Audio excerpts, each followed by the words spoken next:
Orayı boşaltın beyler. Orayı boşaltın. Arabaları boşaltın. Gelin bu tarafa. Ben o tutucu alıp kaçacak gideceğim.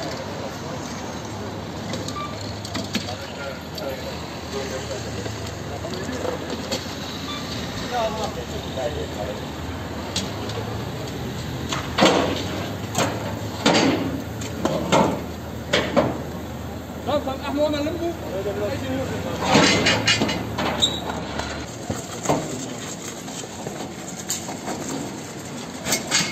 Lan çocuklar ne işiniz var? Yürüyün. O zaman makine abi.